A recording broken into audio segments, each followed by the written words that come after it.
Please help me welcome Oregon Senator Jeff Merkley and Congresswoman Suzanne Bonamici.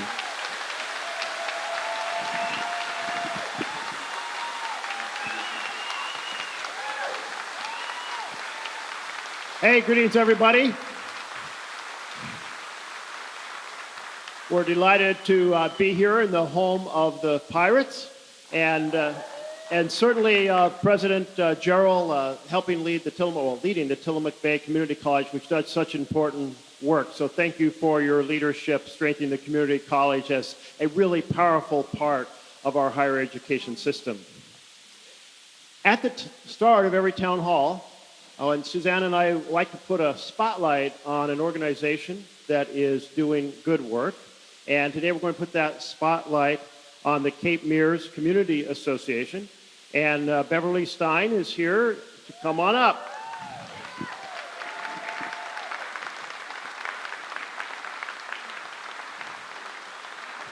And her whole team, all right.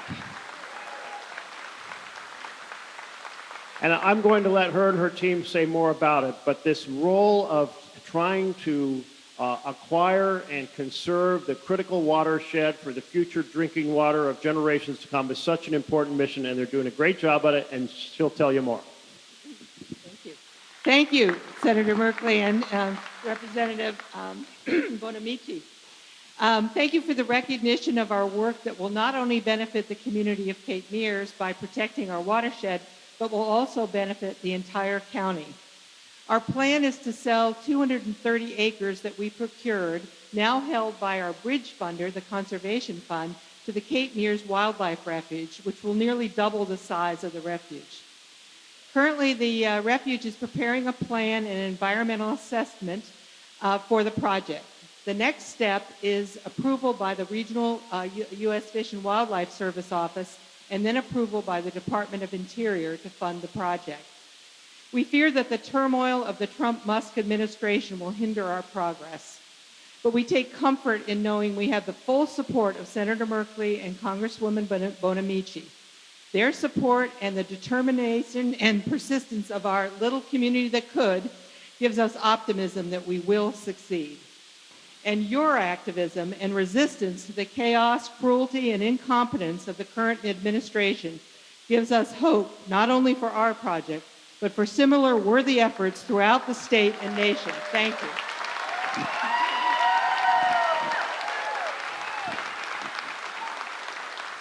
Just as a way to say thank you to all of you who are working so hard to make this happen, I know you have a lot of other folks here who are helping as well.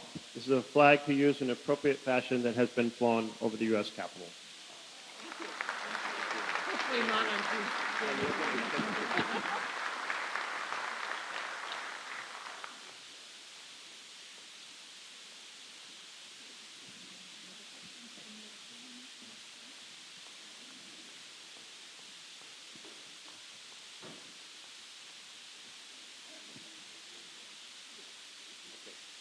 Okay, so mostly we're here listening to you all about your thoughts and feelings, and the way that we're able to hold these town halls, because I can tell you that there's very few town halls being held anymore across America, but we have continued the tradition here in Oregon. Senator Wyden and I going to every county every year, Suzanne Bonamici holding a lot of town halls, is because we embrace the Oregon way.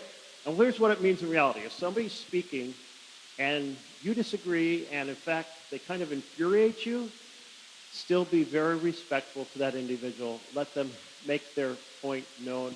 That way we can hear from people throughout the spectrum of ideas, and that sort of sharing is appropriate for us to hear from everyone. Suzanne has is that a deal? Can we go with the Oregon way today? So Suzanne has an introductory comment, and then we'll jump in. Well, thanks everybody for being here, for the kind introduction. Thank you to our friends in law enforcement who are here. But thank you all, community, and thank you to Neah-Kah-Nie Schools for hosting us. So I've been in Congress since 2012, as you heard. I serve on the Education and Workforce Committee and the Committee on Science, Space, and Technology.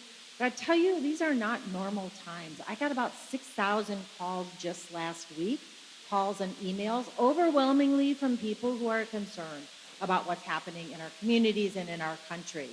So we know about the executive orders, the orders to stop federal funding, the massive purges of government employees, oftentimes without thought to who's going and why. So I want to say I hear you. I know people are worried about cuts to Medicaid, about cuts to NOAA, for example, really important to these coastal communities. Obviously, Social Security and Medicare are really on the chopping block, and people are worried about that as well. And everything that the government does, we are always looking. I know Senator Merkley and I are always looking for smarter, better ways to do things, but there's nothing smarter and there's nothing better about the way that this administration is approaching government. So you also heard that I care a lot about education. I absolutely do, and it's why I'm happy to be here in a school. I talk to a lot of people in schools. Nobody has said to me in all of my visits to schools and my education advocacy, like, let's get rid of the Department of Education. Nobody said that. Nobody has said, let's cut IDEA, Individuals with Disabilities Act funding. They all say fully fund IDEA so we can meet the needs of all of our students. So I showed up at the education department to ask questions. They wouldn't let us in, but I want you to know that I'm fighting for education because it is the best investment we can make our nation's children. So fortunately, thank you. So fortunately, we still have some checks and balances in our country and separation of powers. And I know Senator Merkley and I are committed to fighting back to preserve what we care about in Oregon. So I'm grateful to be here with the senator. He was a Speaker of the House when I was in the legislature, so we've known each other for a long time. And we're going to turn it back, and we have everybody got a ticket, I guess, and we're going to pull ticket numbers and then answer your questions. Okay, so we're going to turn right to your points or your questions, and we'll try to be fairly succinct in how we answer so we can get to as many folks as possible. These tickets, I'm only going to read the last three numbers on each ticket on the right-hand side because all the other numbers match, so it wouldn't be that helpful to read those. And just wave your hand. We have folks with microphones, team members who are going to get a microphone in your hand, and we'll just jump right in. So if you want to answer a question or make a comment, pull these tickets out. The first one is 882. Next is 788.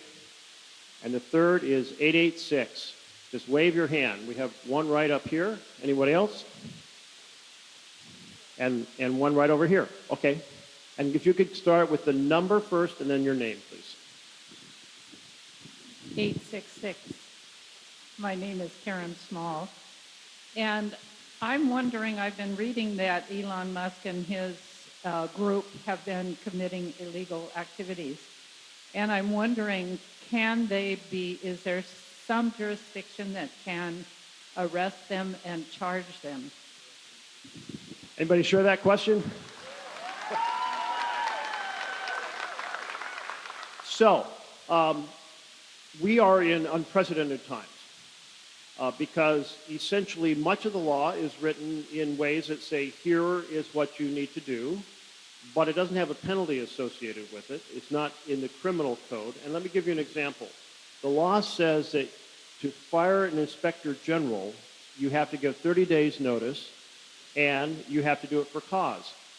Well, the president summarily fired 18 inspector generals. Now, there's two levels that this should bother us. The first is he's breaking the law, but there is not a criminal penalty. No, the FBI is not going to go out and arrest him, but the FBI is also in the Department of Justice that he controls. Right?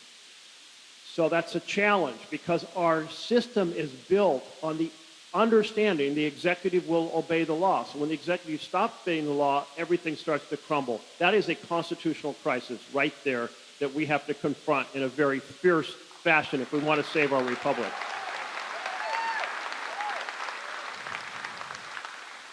So this is also about the separation of powers then, because Congress gets to write the law and the executive is supposed to execute the law. They have some flexibility, but they don't have the ability to just ignore it.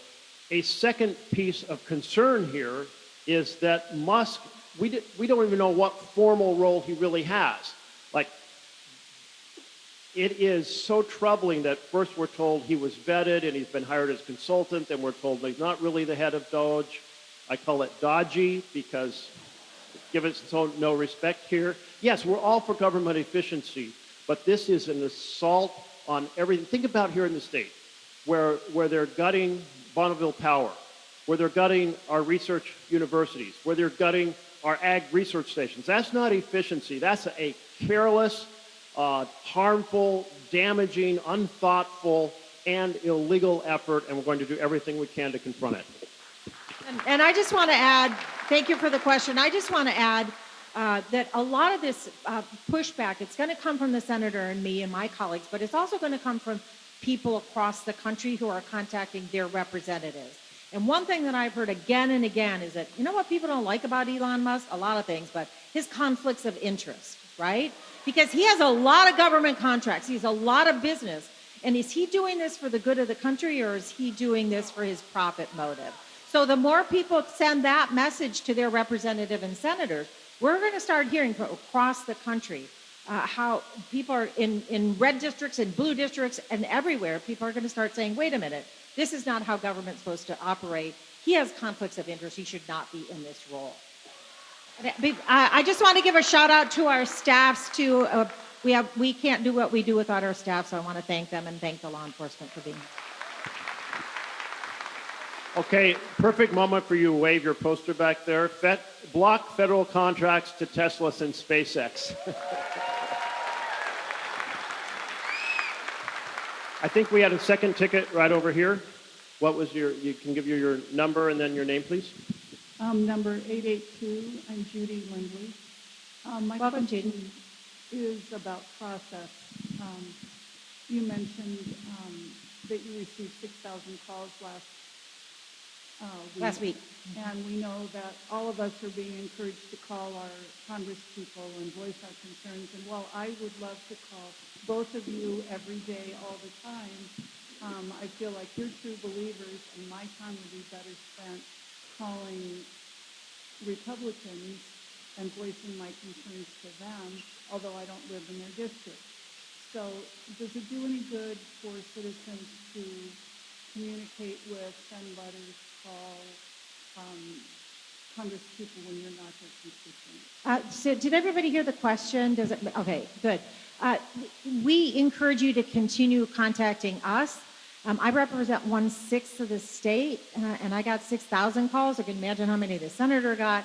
We track all of that. The problem with trying to contact a congressperson or a senator from another state or district is that typically they respond to their own constituency. So the best thing to do is to talk to people you know in places across the state and across the country, because people do respond to their constituents, and they're kind of feeling the heat. So for example, first President Trump said he wasn't going to cut Medicaid, but then he supported a budget proposal that makes massive cuts to Medicaid. Well, the two counties in Oregon that have the highest percentage of people on the Oregon Health Plan, which is Medicaid, are in Eastern Oregon. And Congressman Benz had a pretty heated reception at his town hall meeting when people said, wait, I thought you were supposed to be lowering my costs, and have you seen the costs lately? They're not lowering. And so the more people hear from their own constituency, that's who they're really going to respond to. So if you have friends, neighbors, anyone you know across the country, keep speaking out and keep letting us know too. If you think, well, you already agree with me, so I'm not going to let you know, we want to hear from you, even if you agree with us, because that way I can go back to DC on Monday and say, look, I had this amazing turnout at my town hall in Tillamook County, and people really are engaged, so it makes a difference. I would add that it is an inside-outside force that creates the most change the most quickly. So we're kind of, as electeds, the inside force. You are the outside force. You amplify by associating with organizations that share your views. If you're concerned about reproductive rights, join Planned Parenthood or some other group. If you care about the environment, join 350.org or Sierra Club or some other group. If you want to join a mass action populist group, there's groups like Indivisible. Anybody involved in Indivisible? Or Move On, or so on and so forth. So it's definitely a get off the sofa moment, and you're all off the sofa, so well done. Did we have 860? Yes, 860, right up there. Okay, great. Hi, my name is Alan Barton. I manage Whiskey Creek Shellfish Hatchery out in Neah-Kah-Nie. I think you guys have been out and visited us a few years back. I'm here today because we've been supported for many, many years by breeding efforts at the Agricultural Research Station in Newport, and last week those guys were fired. So all the work they were planning to do for our industry and for 3,000 jobs is canceled as of last week. Those are nice people, friends of mine, and I'm just here on behalf of the industry to say, you know, we're not happy about it, and we're hoping we can get those jobs back as quickly as we can.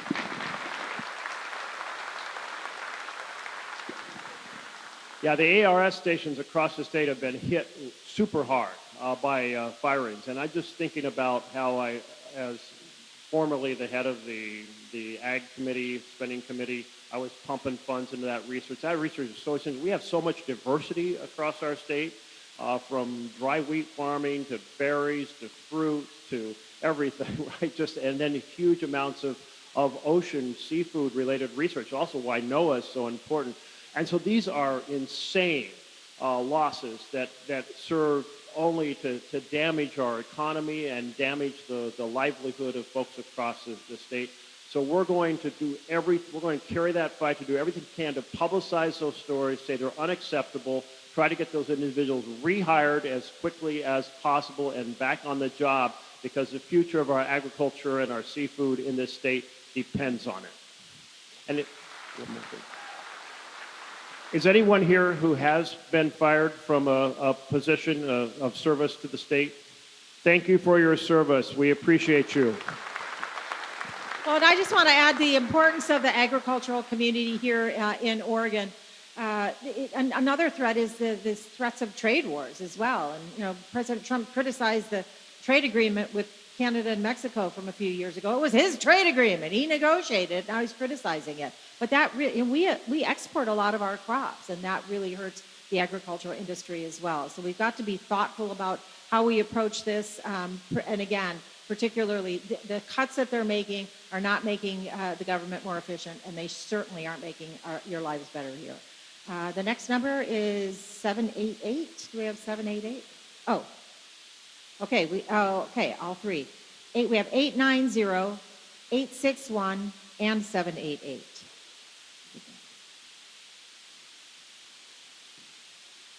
All right, here's one. If you tell us your number, please. I borrowed the number. What number are you? So, 788. 788. Yeah. My name is Chris Berry, and my question is, so we're talking about doing everything we can to fight Elon Musk and Doge and Trump 2.0. I know a lot of people think Democrats are not doing as much as they could or should. I don't believe that, but I want to know what you can, what is within your capacity to do about things. You can't get them arrested, you can't drag them off, so what can you do? Well, again, as we're saying, we're helping to spread the word across the country. You are helping with that as well. And in Washington, D.C., when we take votes, we have in mind, what are we going to support? We have a big budget coming up, and Senator Merkley, I'm going to let him talk about this because he's the top Democrat on the committee in the Senate. But we need to look at, seriously, if they want our support to keep the government open, we have some power there to say, well, look, you've got to make some changes in the way you're doing things. But we can also help by amplifying all the stories that we're hearing. This is my 4th town hall meeting this week. I have another one later today with the senator up in Astoria. But I have a lot of stories that I've gathered from people and how these consequences are affecting them. So when we amplify those, we're going to be doing that together. We're also sharing litigation trackers so you can track all the lawsuits, because there are many, because many of the actions that have been taken are either unconstitutional, illegal, or both, and that helps to be informed about that. But one thing I want to emphasize as well is that the chaos and the confusion is part of the plan. They want to wear us out. They want us to be overwhelmed and give up, but we're not going to do that. So if we're going to divide and conquer, pick an issue you care about, we focus on particular issues, but they're not going to wear us down, because the government, your lives, your livelihoods, and the future that you deserve is worth fighting for.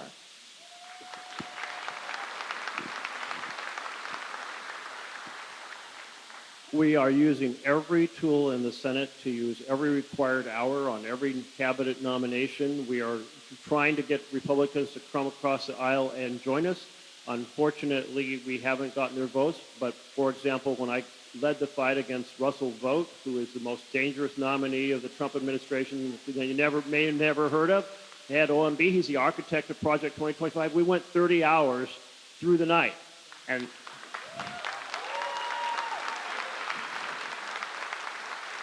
And when the Lindsey Graham's budget resolution came to the floor this week, we went through the entire night, and we finished about 5 in the morning, and I headed for the airport to come home and see you all. So we're going to carry the fight as intense as we can. You know, because it's simple majority on nominations, folks say, can't you stop them? Well, not if the Republicans remain united, but we can publicize the hell out of them. Think about the danger to America of having Hegseth leading the military. What is his life experience? Well, his life experience is running 2 nonprofits into the ground. What is his life experience? Repeated incidents of attacking women.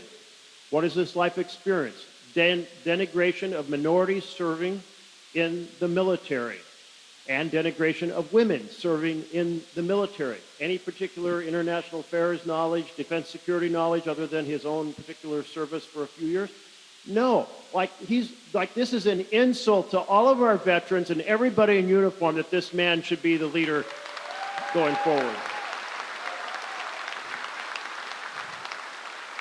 We ended up with a 50-50 vote. We pulled 3 people across from the Republican side, but not 4. And they are, think about what the president did. He said, anyone who's not with me, we are going to have Elon Musk spend millions and millions of dollars in your next primary. Have we ever been at a point in our nation where the president essentially was blackmailing members of the Senate to get their loyalty rather than leadership through ideals and passion and just positive pathways forward, but instead blackmailing members of the Senate? Those Republican senators need to get a spine and stand up for our Constitution. Just like my former colleague Liz Cheney did. You put the country over party. Where are we in the numbers? Okay, 890 and 861. 890 or 861. Okay, great. Yeah. Please tell us your number, sir. 890. All right, thank you. Thanks for being here. Yeah, pleasure to be here. I was born in another country, and I think the United States system of government is a brilliant, brilliant, brilliant idea.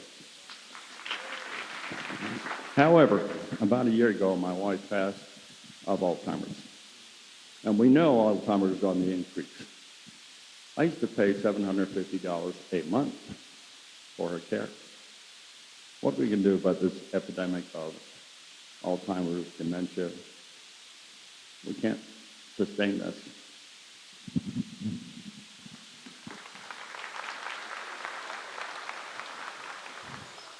Well, first, so sorry for the loss of your wife, your partner. That's a brutal moment in life. And Alzheimer's is just a horrific, horrific disease. Raise your hand if somebody in your family's been touched by Alzheimer's. So this is where we're so upset about the degrading of the research, medical research that's going on across the country and here. We have gotten a reprieve in this case in that I was on the line with a research university yesterday, the president of Research University. Their portal for funding had been restored. Now, President Trump could look to the future and say, I don't think the funding should be structured in the same fashion next year. Next year starts October 1st, and could make his case and try to persuade the party that leads the House and the Senate to change how we do it. But shutting it down, that's already in the law, that was illegal. It appears to be being reversed, but the idea that we have to fight for is not just the existing funding, it's the fact that this research on critical medical fronts is helping us take on some of the worst things available. And I must say, to have RFK Jr., who has misled people across the world about the effectiveness of vaccines, leading to thousands of deaths, be the head of Health and Human Services is an absolute disgrace, and another example of where I was really disappointed in my colleagues.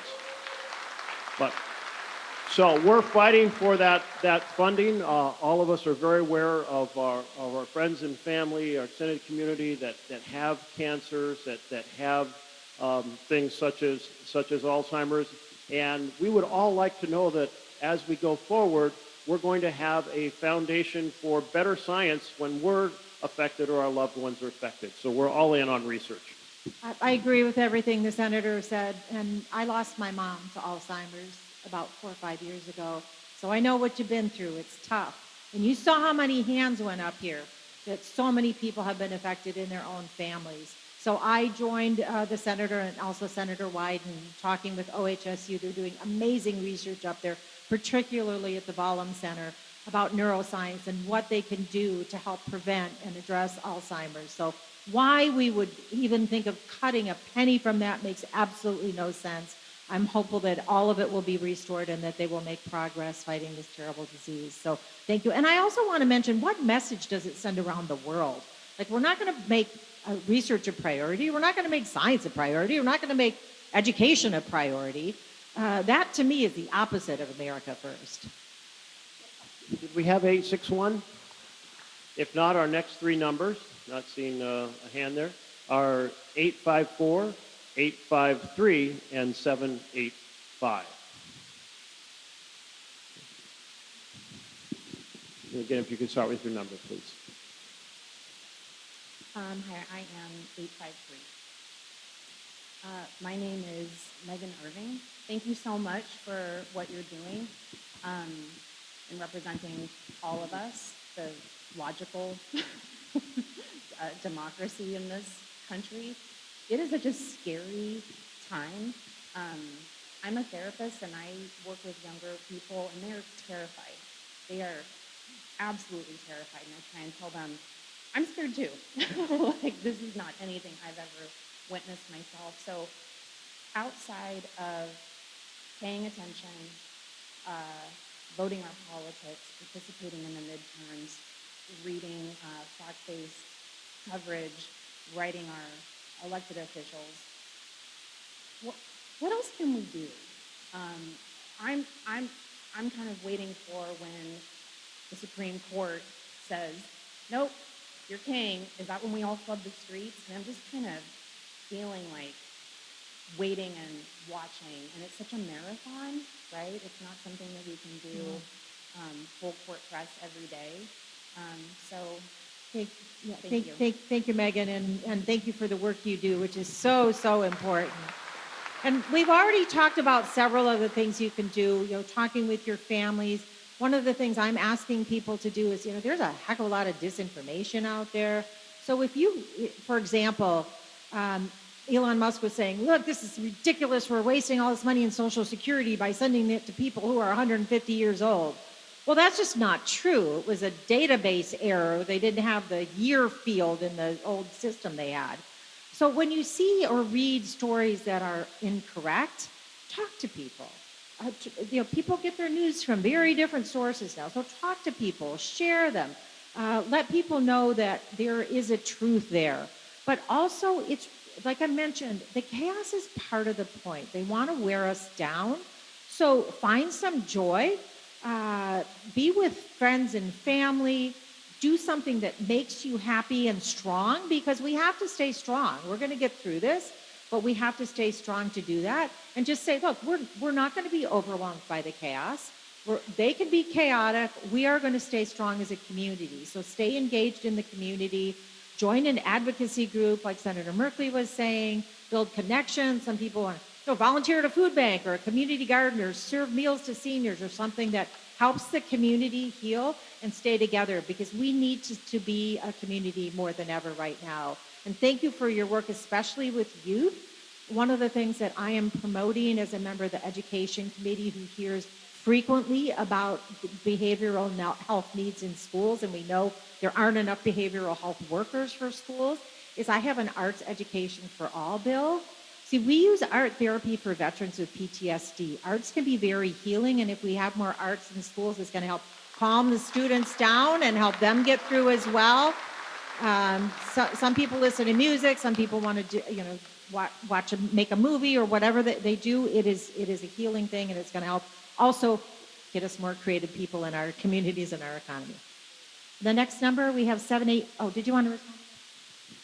If I heard you right, I think you may have said, where does this end with the Supreme Court saying the president is a king? And somebody asking that question at any other point in my life, I would have said, what planet are you living on? But last year, when I heard that the Trumpian team was going to appeal to the Supreme Court and say that the president is immune from committing a crime while in office, as long as they call it a government act, I laughed. I mean, I laughed out loud. And I was, to my team, I was something along the lines of, well, that's crazy, because everyone knows that there's no one above the law. Our founders were really concerned about creating a king rather than a precedent. They did not put into the Constitution that the president is immune from the law while serving in office. And then what happened?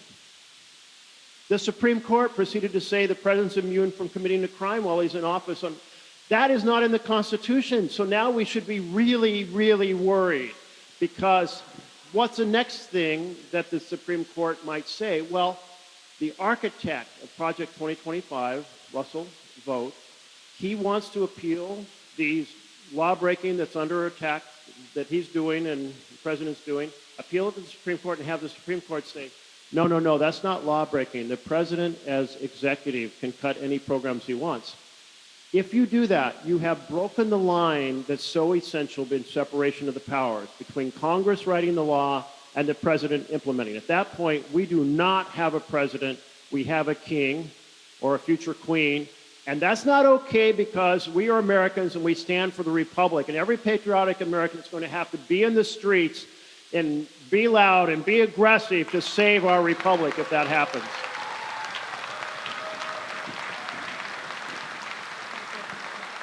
I'm just going to say one more thing about that, from maybe to give everybody just a little bit of optimism, is that because of the separation of powers, we have the separate and equal branches of government. The more power the judicial branch gives to the executive branch, the more power the legislative branch gives to the executive branch, the less power they have. So at some point, I'm hopeful that the Supreme Court will say, wait a minute, these are supposed to be separate and equal branches of government, or we're not going to give up so much power to the executive branch. So that's the hopeful me. There's the reality that we saw with the immunity decision, but I just hope that enough of the justices and eventually enough of the legislators said, this is no longer equal. We're not going to give all that power to the executive branch. So that's the hopeful. Did we have either 854 or 785? Yes, right back here. Thank you. 854. My name is John Orloff.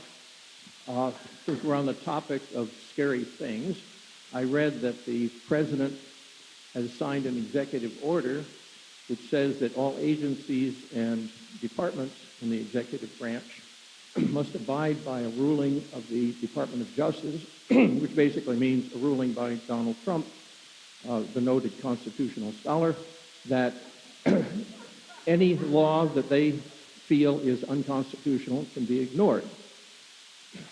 This seems to me to be getting to the point where, as Louis XIV said, I am the state. If this is actually being implemented, if agencies are abiding by that ruling, what can be done about it? So I had not heard of that specific executive order, so I'm going to track it down. However, in a very parallel vein, because Russell Vogt his nomination to be head of OMB was under the jurisdiction of the Budget Committee that I'm the top Democrat on, so he's in my office, and I'm saying, well, we adjudicated this issue about impoundment back in the 1970s, and Nixon tried to impound funds, and Congress said no, and the courts said no, and so we saved the separation of powers. And he basically said, I don't care. I believe in the unitary presidency. I think that the Supreme Court was wrong. I want the Constitution to be read to give the president these powers. And so we're going to proceed accordingly. So he was basically telling me before being confirmed that we're going to break the law, we're going to break the Constitution, and to hell with the previous Supreme Court ruling. That is parallel to what you just described, and that is exactly what they are doing.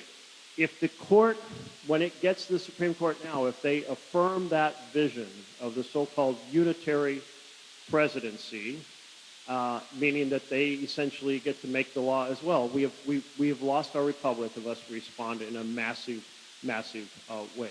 And I must say we're a step towards losing our republic when the majority in both the House and Senate are acquiescing and being silent. We need our colleagues on both sides of the aisle to stand together for the separation of powers. And I haven't heard of that specific executive order but I know there are many of them and we'll track it. But there are some good litigation I'm certain it will be challenged, and there are some good litigation trackers that we've shared. Just Security is one of them, but there are several. So you can keep track of what's happening with the executive orders and with where they are in the court system. Do we have 785? 814 or 781? Anybody? Okay, up at the top. We have two of them. Great. Okay, we'll get to both of you. 814. Great, thank you. Terry Torreson. My question is, we've talked and heard about one. Actually, let me back up. Thank you both. Thank you both for all the work that you're doing. It is important and it is essential. So we've heard about the things that we can do as individuals. Choose your favorite, whatever issue you want to work on. But what about the Supreme Court? They are the ones. So is it useful to call the Supreme Court, write letters, tell them what we think about what's happening with DOJ and Trump and all the executive orders? I mean, is that, I don't know, never thought. I certainly don't think it would hurt. I'm sure they stream things, but Jeff, what do you think? So I'm thinking about all the demonstrations I've been at on the steps of the Supreme Court. The idea of writing or calling them, I've never heard about. I think they kind of have a wall saying that they don't want to be listening to the public because they're dedicated to the document, the Constitution, and the previous decisions. However, now we have a Supreme Court that has gone through a journey that should trouble us all. And this journey started about 30 years ago with a group of very, very rich individuals who wanted the court to be a corporate court, basically rule for the corporations over consumer issues or over freedom of speech issues or over campaign issues or et cetera. And they knew they didn't have enough political power, but they looked to Jesse Helms, who was the first individual who did really a ton of small-dollar fundraising through letters. And they said, he's building a political base on cultural issues. Let's do that. We'll have our rich folks working for a corporate court over here teaming up with a grassroots movement on cultural issues. And the specific issue Jesse Helms was working on was reproductive rights or opposition to abortion. This is the Federalist Society. The Federalist Society has been at it for 30 years. They received a donation, I think 2 years ago, of about $1 billion from a very rich individual. They were already very connected. But their goal was to get the court we have now. Now, in the process, they stole a Supreme Court seat from President Obama. I proceeded to speak on the floor for 15 and a half hours straight, saying if you steal a Supreme Court seat, for the first time in U.S. history, a nominee not getting considered by the Senate, being blocked completely from debate or consideration, if you do that, there's no way to fix it. If the other party, and the other party would be the Democratic Party, does the same thing in the future, now you've entrenched stealing seats. So you can't even, there's no solution. Unfortunately, that theft went forward. It helped create the 6-3 situation we have now. This is why I'm arguing that we need a bill to reform the court, starting with an ethics provisions. And under the Constitution, we can have terms in which people rotate from the 9 deciders to being senior circuit justices, because they used to play a role like that in the past. So there would still be 9 folks deciding constitutional issues, but there would be a larger court with a set number of vacancies coming up under each presidency for potentially being filled. And I think that's the best chance we have to revert to a court that is by and for the people rather than by and for the corporate and the rich. And the other thing we can do too is, but we're in the minority now, but the legislative branch does have the power of the purse. So we could cut their budget or limit their jurisdiction as well. So there are things we could do, but not being in the majority, we can't do those now, but for the future. Do we have 972 or 781? Right, okay, thank you. Right over here. Yeah, thank you both for being here. My name is Catherine Hammock. I'm the former Assistant Secretary of the Army. Spent a lot of time in the military. I want to thank you for your comments on Hegseth as being completely unqualified for that role. Right, thank you. But I would say what I'm very disappointed is the news that I'm hearing that Trump is firing generals and admirals on the basis of race and sex. Yes, and thank you for your service, and that obviously concerns us as well. Completely inappropriate. What can be done about that? Because generals and admirals have earned that right by serving this country through their leadership and through their dedication to supporting citizens of the United States. And to have them demeaned in this way is completely inappropriate. So my question is, what can be done and what are you doing? Couldn't agree with you more on that. Thank you for all your service. Well, this seems to me an area where there's going to be a lot of uprising across the country because we have military veterans in all of our districts, red and blue. And the more people start feeling the heat on this, the more they're going to be complaining to the administration. So I thank you. I thank you for your service. I'm appalled as well as the way he's treating the military, which, people who have given their service, sometimes their lives for this country, completely unacceptable. Jeff, do you want to weigh in? No, I just want to reemphasize what Suzanne said. I'm sure we have many veterans here. Maybe you could stand up for a minute.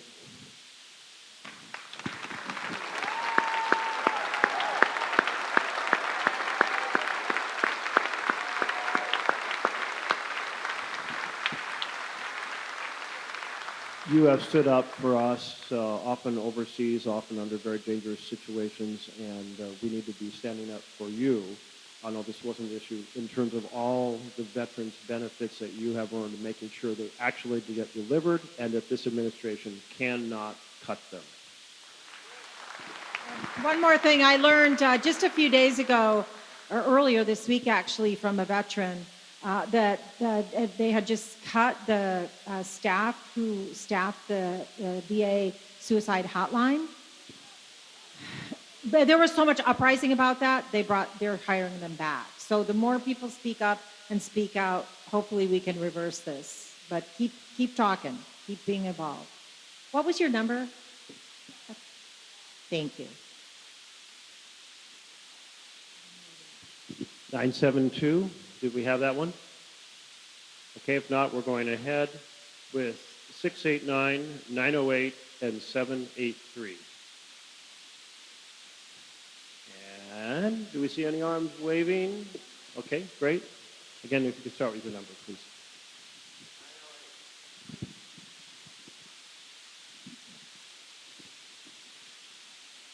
I, as a Democrat, am sitting here this morning, and I think that we are in an existential crisis, and we are losing the public relations battle. The airways are flooded. They're flooded with MAGA, Trump, and the supporters that are standing for them every day. And what I'm not hearing is a lot of Democratic leaders daily pushing back on what it is that we're hearing. This group of people, you're preaching to the converted today, right? And what I think is necessary is for Democratic leaders to take a public stand. For example, like AOC, who you see on the media pushing back every day. I used to respect Governor Newsom because he was doing that, but now he needs the money for the fire and the rebuilding, so he's backed off. But I don't see this happening. And unless we do this, maybe I should be at one of these groups, right, that are creating the marches every week, and maybe I should be there. But personally, I'm not going to demonstrate, I'm not going to donate to the Democratic Party until I see this happening. I've shifted my donations to the ACLU because they're standing for, right? And I agree with everything that each one of you have said. But I have not heard one thing about the Democratic Party, right, leadership really vocally, publicly pushing back. And I'd like you to comment on that, please. Okay.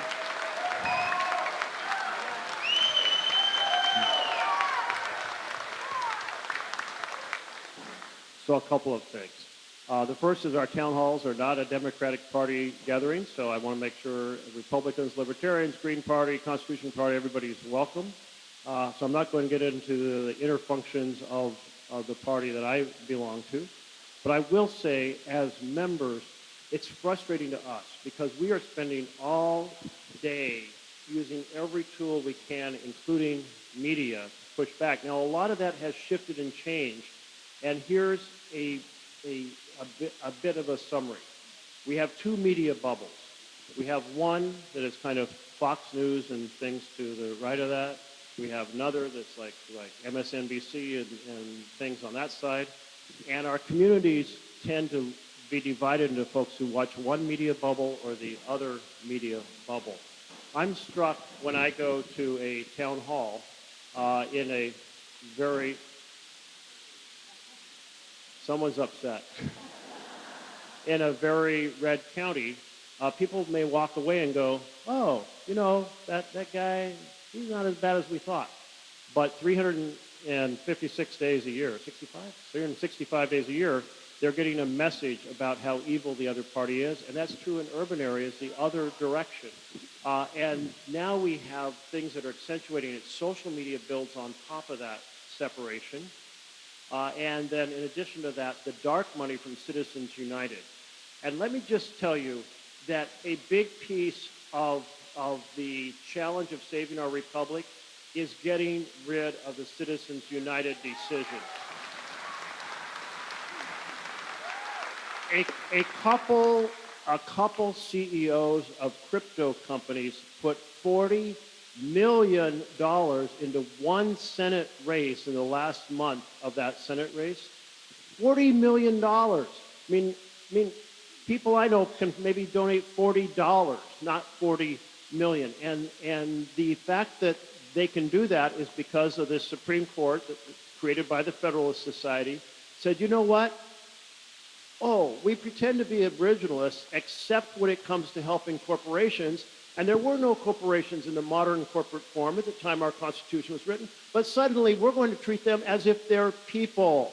Well, show me their birth certificate. If not, they're not people. This is a government by the people, not by corporations. And we have to restore that and strike down Citizens United.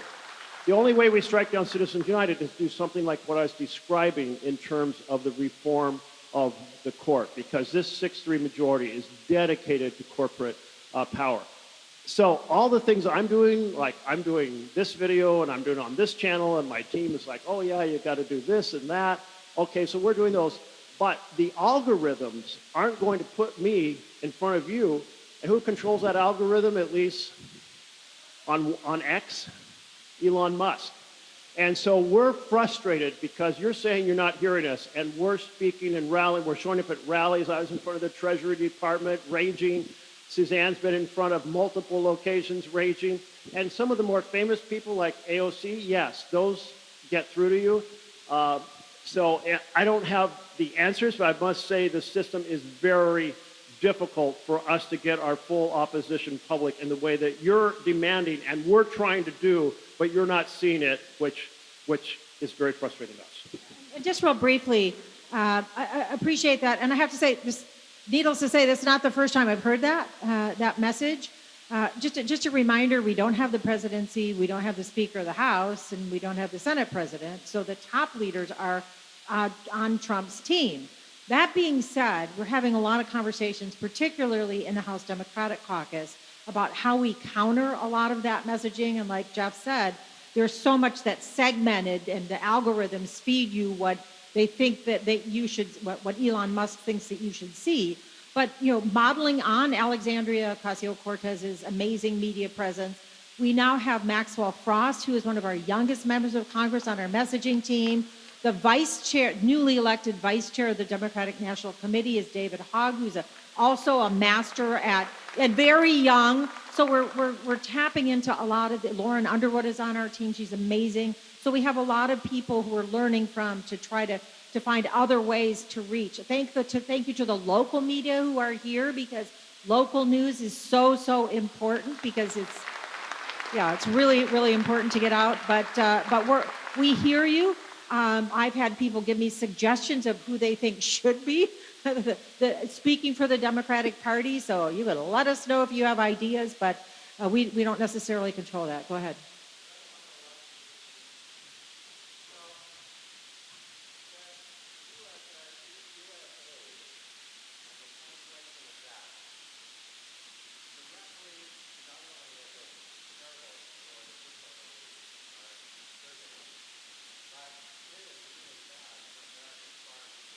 Absolutely.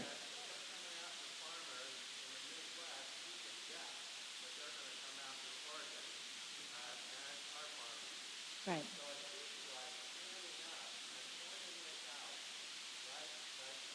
Absolutely. Right.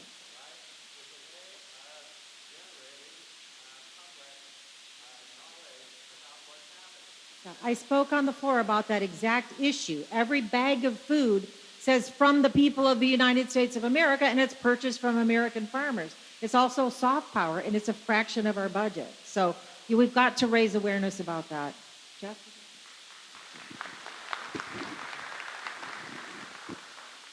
Wow, an hour passes quickly when we're in the business of saving our nation, as you all are right now. So thank you so much. I'm going to just go to a lighter moment, and then we're going to turn this over to President Gerald for some closing comments. Thank you for showing up. The lighter moment is this. The challenges we face are dark and dangerous.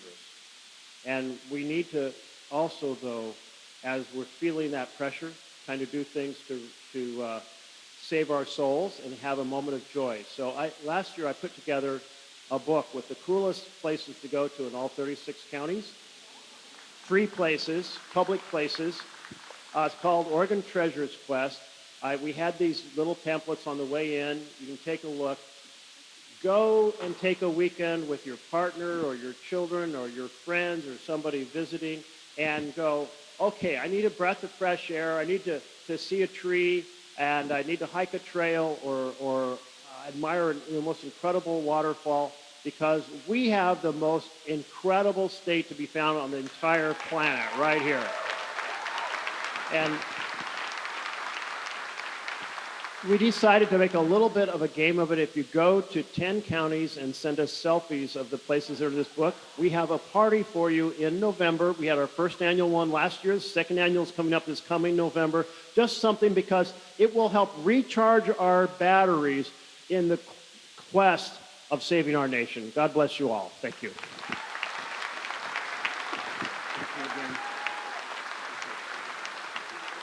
Good luck with the rest of